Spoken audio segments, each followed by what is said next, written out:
Aluminum Company of America, the nation's leading producer of aluminum, presents that exciting headline game, It's News to Me.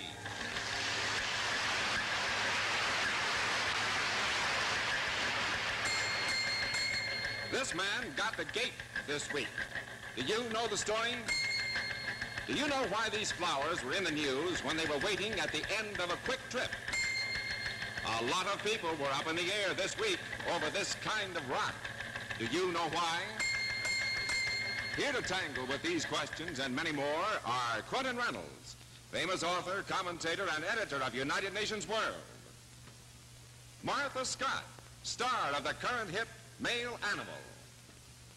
John Henry Falk, raconteur, lecturer, and humorist.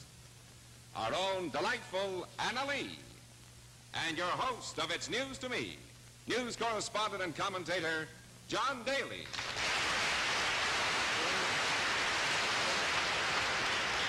Good evening and welcome to It's News to Me. Tonight, once again, we're going to watch our panel answer news questions when they can, make up the answers when they have to, and our experts will play against contestants chosen from the studio. So may we have our first contestant, please? This is Mr. Leo F. McAllister. Is that right, sir? That's right. Where are you from, Mr. McAllister? Muncie, Indiana. Married? Yes, I am. What you do? I'm a steel worker. A steel worker? Mm-hmm. Well, shucks, you ought to know what's going on all the time, then.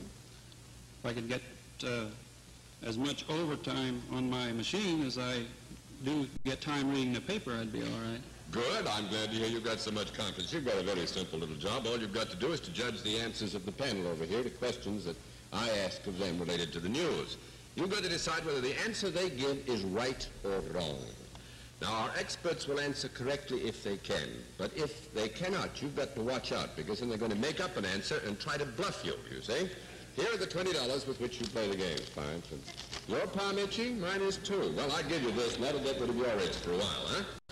Now, every time your judgment's correct about their answers, I'll give you another $5. And every time it is incorrect, I will take $5 away from you. Is that all right? Sounds good from here. Good. Let's try our first question, and for the first question, let's all look up at the screen. This well-known dean made headlines this week when he was replaced by a country school teacher in Tennessee. Can you tell us about it, Martha Scott? Oh, yes. That is the former dean of the University of Tennessee, who was a great advocate of progressive education. He's been relieved of his duties, and the younger man, the country school teacher, is going to go back to the older methods, the more conservative methods of education. You accept that answer, Mr. McAllister? Doesn't sound like America. I don't accept it. That makes you $5 richer, and you seem to have the formulas I came to make it work. Very well. Well, I think that's the man they call the Dean of the Senate, Senator McKellar, who happily was beaten last week by a bright young congressman named Gore down there and overthrew the Crump machine and overthrew McKellar's long reign of politics. Seven terms he'd been there. Senator Kenneth McKellar, Dean of the United States Senate, was defeated in the it was primary. time for change, Mr. Falk. They brought it to change. Yeah, it comes slow enough, don't it? Mr. Gore used to make his living as a country school teacher. And let's see what we can do with question number 2, shall we? You're doing very well, Mr. McAllister. I'm proud of you. But for this next question, I want you to listen and watch very carefully to this indignant fisherman over here. Fellow members of the Benevolent Society of Fleetwood Fishermen, I told you about the fish I caught last week, and I detect a faint note of skepticism. Now I'll describe once again for the doubters my fish. From nose to tail, it was about 300 feet long. Shiny black skin, weighed I'd say about 3 million pounds. And as he lay there in the water, it spoke to me with an Oxford accent. Now who doubts my story?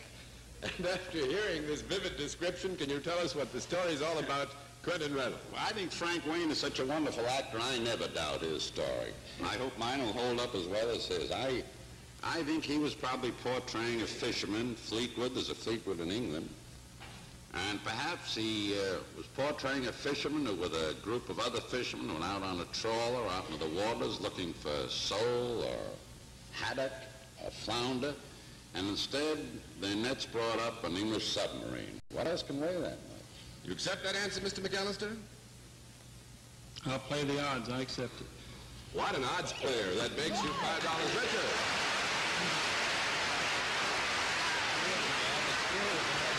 I wasn't sure of that myself, Mr. McAllister. You restore my faith in myself. In steel workers, you mean? A fishing trawler off Fleetwood, England, caught a submarine of the Royal Navy in its net. And as the trawler captain watched, this big undersea boat surfaced, meshed up in his nets and his lines and his gear, and the captain of the submarine said, "It's the biggest fish you ever caught." And the trawler captain said, "Yes, but it got away." That's an English joke. We'll have the laugh toward the end of the program. All right, question John, number I'd 3. like to ask you a question. Does a submarine really weigh 3 million pounds? Yeah, we looked it up. Well, I'll accept it. That's what Frank Wayne said. John's picked a mini one up. I accept it then. In fact, they're getting them so big now, some of them weigh almost as much as cruisers. Probably Mr. McAllister would know better than we do. Is that much steel in the I'd like to say, submarine? here's one that didn't get away. There here are a few more that I'm worried about. You're going to get your hands on them, I think. For this next question now, we'd like you all to meet a couple of young men. Will you come out, please? Panel and Mr. McAllister. This is Thomas Price. With him is Charles Logg. They're both of Rutgers University. They're in the news this week because of a pair of skulls. Suppose you tell us that story, Anna Lee. Skulls, He thinks there's a little skullduggery going on here. Of course, you might possibly not mean that skull, but this kind of skull. And now I think I have it. Maybe these are the two men who won the at the Olympic Games the other day. I think it was called rowing in pairs, when one rows one oar and the other rows the other. You accept that answer, Mr. McAllister? I'd like to see if they have any calluses on their hands. Let's have a look at the calendar. Yes, they do. I accept it. You accept that, the hardest man to get along with.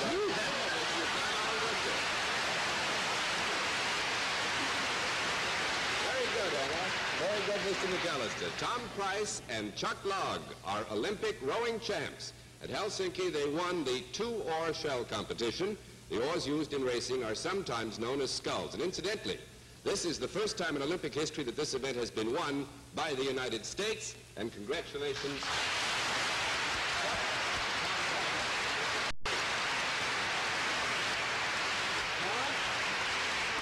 I imagine that you and Chuck must have been practicing for this in the bathtub as wee little ones like that.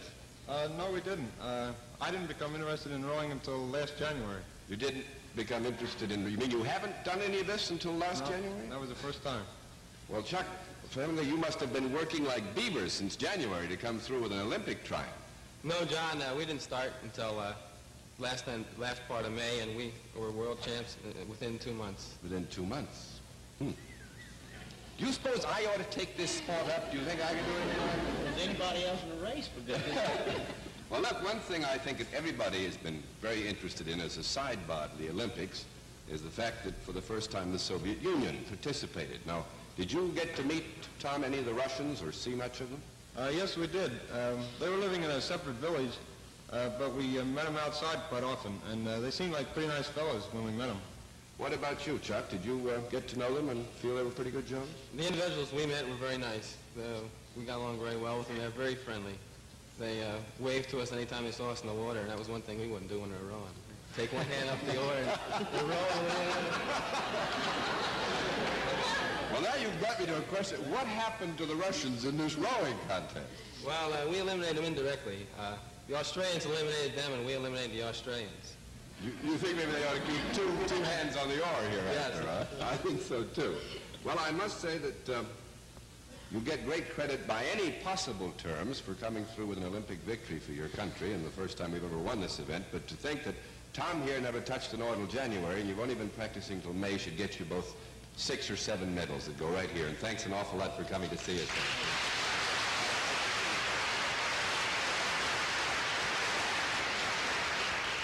A few moments ago, the panel members had an opportunity to examine this piece of rock. Now, you can get a look at it, Mr. McAllister. This week, men were using clicks instead of picks to find rock like this. Now, can you tell us the story, John Henry Falk? Yes, that apparently is a piece of the ore from the Diamantina province of Brazil, where they at present have a great rush on to discover industrial diamonds. They've found industrial diamonds there. And the funny thing about it is they fly over in an airplane and take pictures with infrared cameras that on the negative shows up whether there are industrial diamonds in the areas that are the piece of stone like that, rather. They're looking for them. Do you accept that answer, Mr. McAllister? They might use an airplane, but I think it was up in Canada, wasn't it? Don't say any more. Here, take your $5.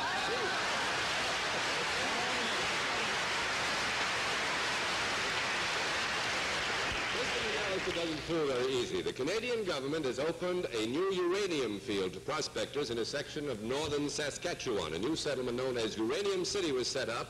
Several hundred prospectors awaited the stroke of 8 o'clock on the morning of August 4th to rush into the area to stake their claims.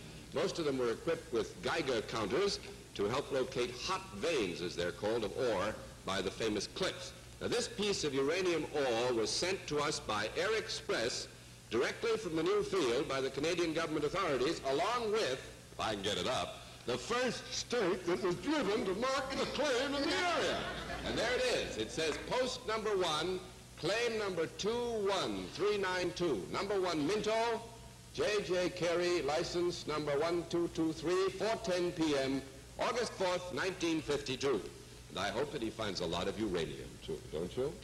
Sounds good. Well, sounds good. You've done pretty well. A look at the scoreboard tells me that you've won from the Aluminum Company of America $40, and we couldn't be happier. Thanks for coming to see us.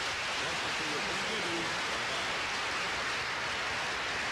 And now, if you would like to see It's News to Me in person and perhaps be on the program as a contestant, write for tickets to It's News to Me, CBS, 485 Madison Avenue, New York 22, New York. And now here's something that's very much in the news this week and every week. Another product of Alcoa Aluminum. It's Wherever Aluminum Foil. Wherever and whenever you think of food, think of Wherever Aluminum Foil. Wherever Aluminum Foil? In the refrigerator. Vegetables keep their garden freshness. Leftovers stay wholesome and tasty. Flavor is locked in. All other flavors are locked out. Wherever Aluminum Foil? At the range.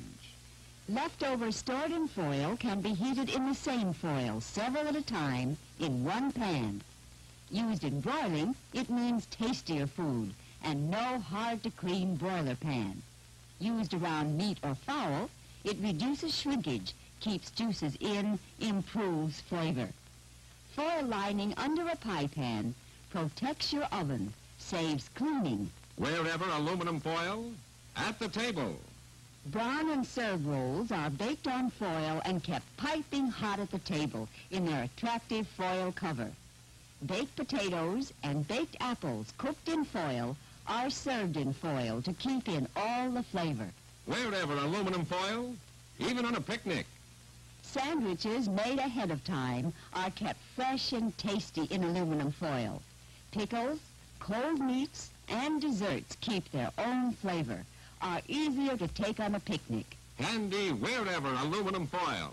Saves time, saves work, makes homemaking easier. No messy pans to scour, saves storage space. It's economical. It actually saves food and makes food taste better. Friendly to food, Wherever Aluminum Foil is a member of the same family as the Wherever utensils, which have been famous in America's kitchens for generations. So remember, wherever and whenever you think of food, think of Wherever Aluminum Foil, a product of Alcoa Aluminum. And now may we have our next studio contestant on It's News to Me. Will you come in, sir? How are you? Can you sit down? This is Mrs. Gertrude Morris. Where are you from, Mrs. Morris? Chicago, Illinois. Chicago. You heard me explain the rules of the game? Oh, I listen to you at home, too. Well, thank you, May. On other programs, too. Well, good. Here are $20 with which to play this game. You're going to like this first question. You all ready for it? Good. I'm practically passing out. For this question, take a look at these flowers. They were hung this week around the neck of an American headliner who made a fast trip despite a poor start. Can you tell us the story, Martha Scott? Yes, I think I can. Well, I love horses, so I happen to know this one. It's about Sharpnote, who won the Hamiltonian Stakes at Goshen, New York. Those were placed around his neck. And he got off to a very poor start. He lost the first heat and won the second and third. Do you accept that answer, Mrs. Morris? Well, I've been reading papers, but I'm so nervous now that I don't know whether I read it or not. Well, she has an honest face, but I don't know. I don't think so. Don't say any more. It makes $5, Richard.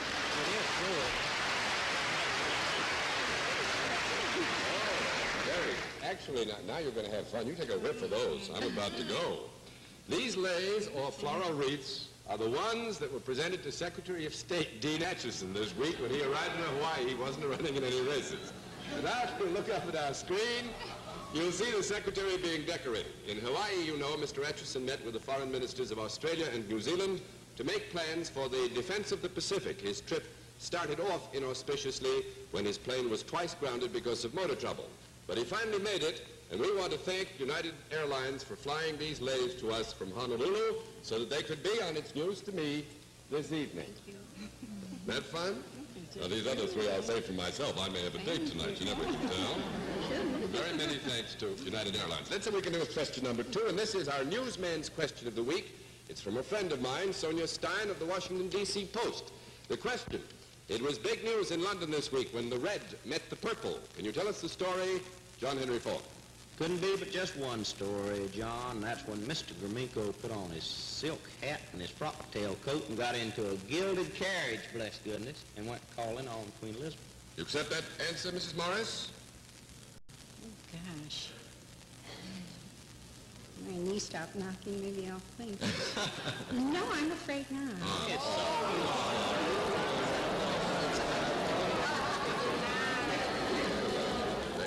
We get you some more in a minute. He was presenting his, I should have told you, honey, he was presenting his ambassadorial papers and said he had everything on but a smile. That's right. He rode in the gilded carriage. Just like Cinderella. Andrai Gromyko, newly appointed Soviet ambassador to Great Britain, paid a ceremonial call on Queen Elizabeth, did indeed go in a coach which was sent to him for his journey, 3 huge coaches to take the whole Soviet party. One of the horses seemed to object to the passengers. He reared and kicked, made quite a fuss about the whole business. That's what you call horse sense, you know? All right, now let's try this next question. And for this question, Mrs. Morris, I want you to pay close attention to Frank Wayne as an Army sergeant. I want to welcome you guys to Fort McNair. Now, you'll each be assigned to a desk and a chair, and you never had it so good.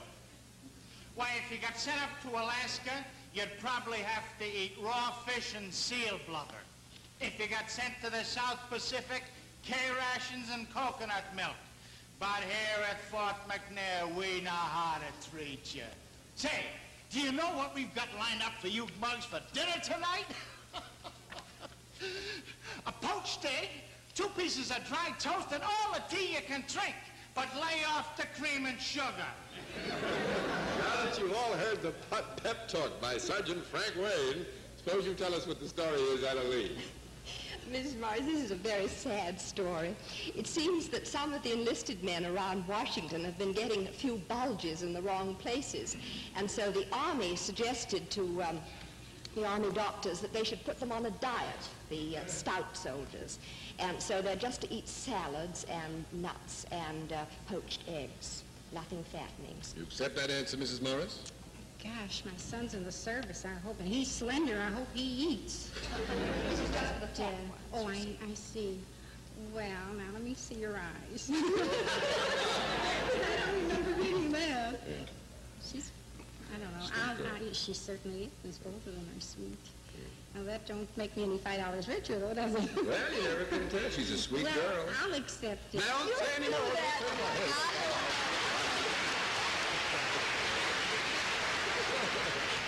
Absolutely right. The Army thinks that some of the men on duty, not only enlisted men, also officers, are getting a little bit too fat. So at Fort McNair, Virginia, they set up a special diet table where they get what you set down, Miss Anna Lee, and they're doing it on a voluntary basis, but if the boys don't drop a few pounds, it may go on, that's an order, you know? All right, for this next question, will everyone please take a look up at our screen? The young lady you see there was in the news this week when she persuaded a leading contender to withdraw from competition. You know the story? Quentin Reynolds. Yes, that involves the heavyweight champion of England, Richard Williams. Richard Williams, yes, who came here last week, and negotiations were going forward for him to fight our heavyweight, Rocky Marciano. And in the midst of them, he got a cable from this girl, said she would marry him if he would give up fighting. And a very smart guy he was, I think. He said he would give up fighting and not bother with Rocky Marciano, and he went home to marry this girl. Accept that answer, Mrs. Morris? Yes, I think I will. Well, it's going to cost you $5. All right, let's see. John and Henry Falk. Why, Quint don't keep up with royalty doings, boy. That's the Duke of Dalkeith, Affiant. It's the girl he's going to marry. All right, kid, you go on. She's a model. That's right. Jane McNeil is her name. She's a London fashion model. This week she announced her engagement to Lord Dalkeith. He is an earl, and he had been regarded as the leading contender for the hand of Princess Margaret in marriage. Well, now, a look at the scoring tells us that you have won from the Aluminum Company of America $20. We also hope you had fun, because it was nice to have you with us. Bye-bye.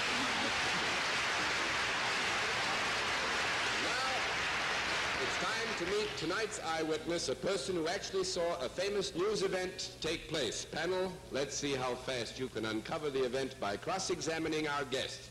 You may question for 15 seconds at a time, but when the time bell sounds like this, then the next panelist will take up the questioning.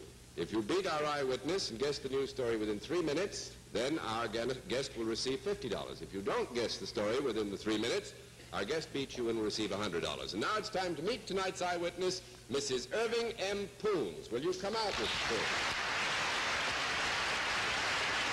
Sit down. Now, Mrs. Poons, all I want you to do right now, if you will, is to tell our friends in the panel the month and the day of the event at which you were eyewitness. April the 23rd. Before we get started, let's let our home audience know the event. But panel, you have the month and the day.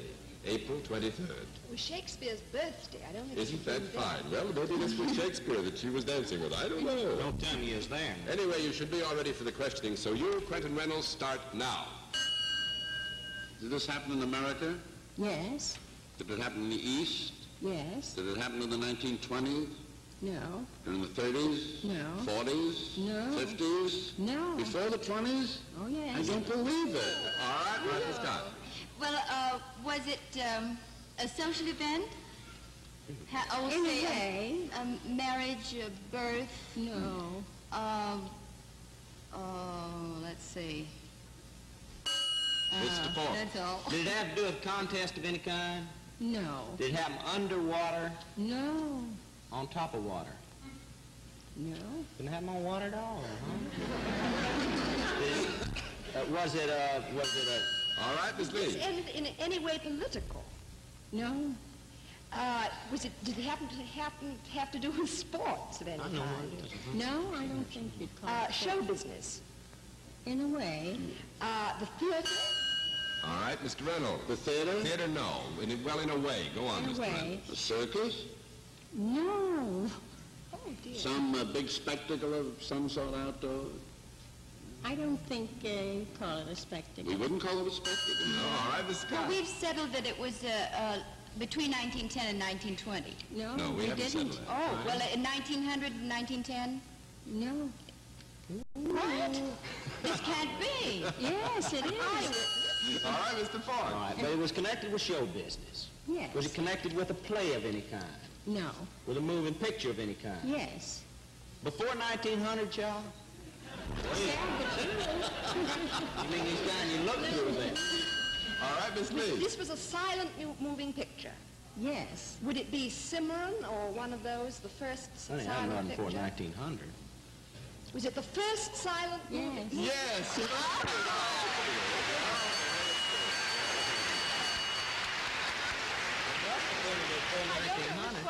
April 23rd, 1896, the first silent motion picture. We'll tell you which one it was, because I'm going to ask Mrs. Poons if she'll tell us now how she happened to be an eyewitness. I was a toe dancer as a child, and I attended a dancing academy, and one day a man came in and said, I'd like to have some of your star pupils. We're going to have a new experiment.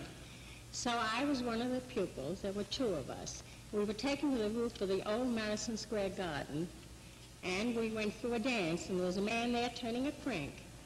And we didn't think anything of it, never thought anything would happen.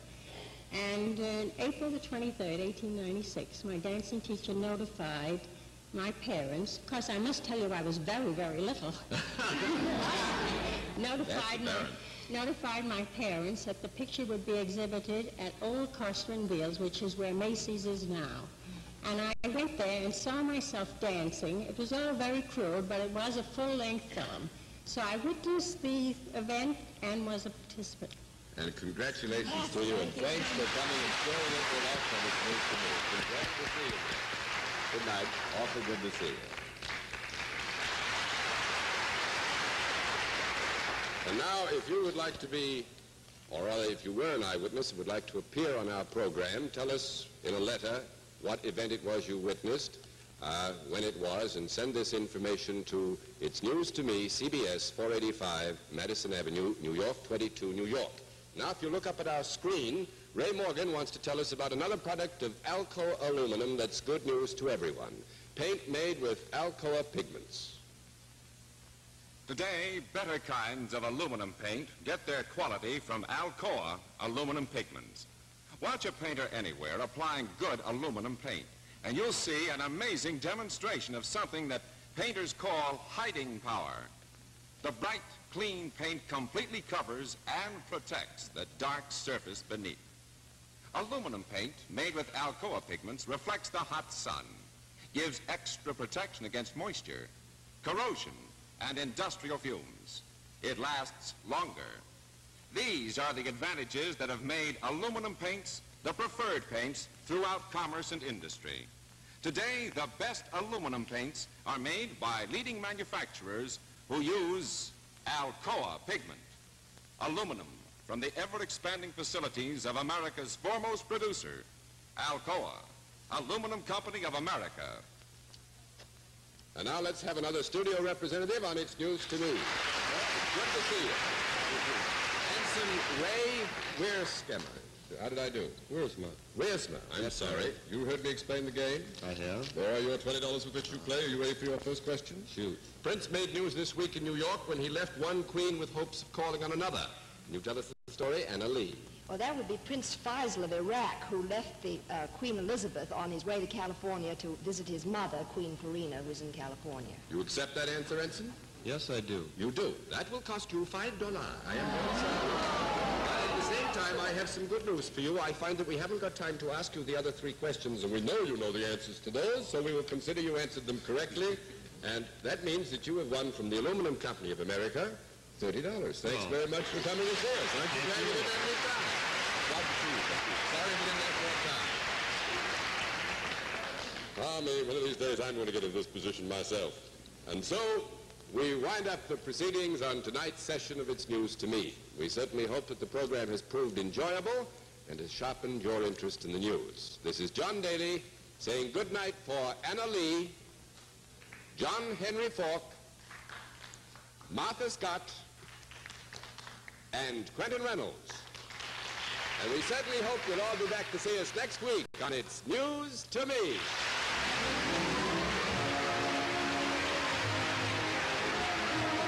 News to Me has been presented by Alcoa, Aluminum Company of America.